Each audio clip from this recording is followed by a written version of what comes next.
Assembly సాక్షిగా బలహీన వర్గాలకి 34% స్థానిక సంస్థల్లో రిజర్వేషన్ కల్పిస్తానని చెప్పేసి మరొకసారి వెన్నుపోటు పొడిచిన చంద్రబాబు నాయుడు బీసీ సమాజం యావత్తు కూడా బీసీ మేధావులు యావత్తు కూడా ఆలోచించాల్సిన తరుణం ఆసన్నమైంది.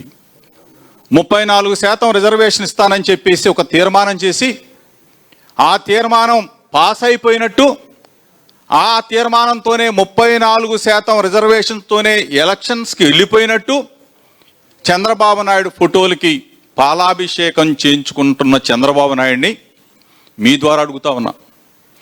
చంద్రబాబు నాయుడు, నువ్వు నిజంగా 34% రిజర్వేషన్ స్థానిక సంస్థల్లో బలహీన వర్గాలకి రిజర్వేషన్ ఇచ్చి ఎన్నికలకు వెళ్ళే దమ్ము ధైర్యం నీకు ఉందా?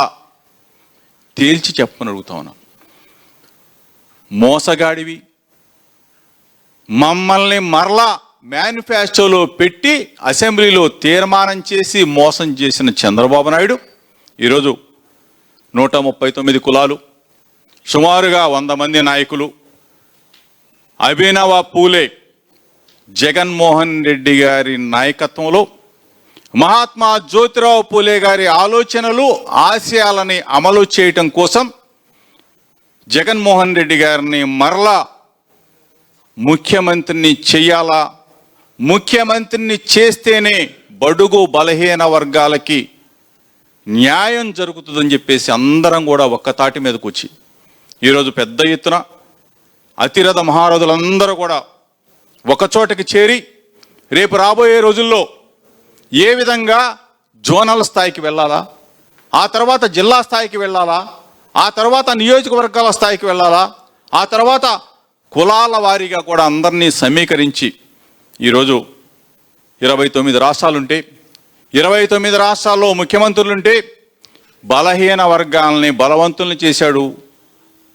బీసీలని బ్యాక్ బోన్గా మార్చిన జగన్మోహన్ రెడ్డి గారి 5 సంవత్సరాల పరిపాలనని బలహీన వర్గాల ప్రజలు మొత్తం కూడా 2 సంవత్సరాల 3 నెలల కాలంలోనే మరలా జగనన్న కావాలి, మరలా జగనన్న రావాలి అని చెప్పేసి బలహీన వర్గాలు మొత్తం కూడా ఒక్క తాటి మీదకు వచ్చిన ఈ తరుణంలో ఇక్కడున్న అతిరథ మహారథులే కాకుండా చాలామంది పెద్దలందరూ కూడా వచ్చి రేపు రాబోయే రోజుల్లో అందరం కూడా కలిసికట్టుగా ఉంటాం.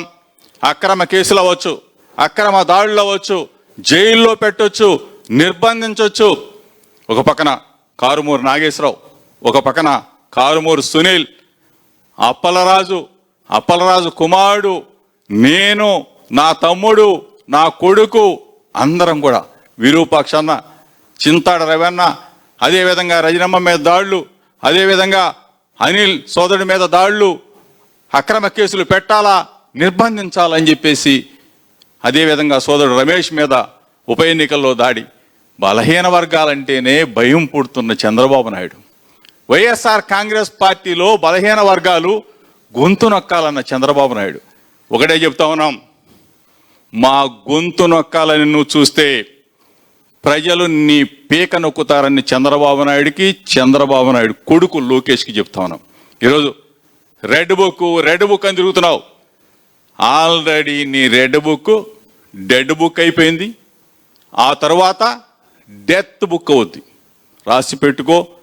నువ్వేదో పుడింగిగాడిని, నాకు రెడ్ బుక్ ఉంది, నేను అధికారం ఉంది, జైల్లో పెట్టిచ్చేస్తా, అక్రమ కేసులు పెట్టిస్తా, నిర్బంధించేస్తా, కొట్టిస్తా, మాకు పోలీసు వ్యవస్థ ఉందని చెప్పేసి విర్రవీగుతున్న మీ కండ కావడానికి అతి తొందరలోనే ప్రజలు మీకు గుణపాఠం చెప్పే రోజు అతి దగ్గరలో ఉంది.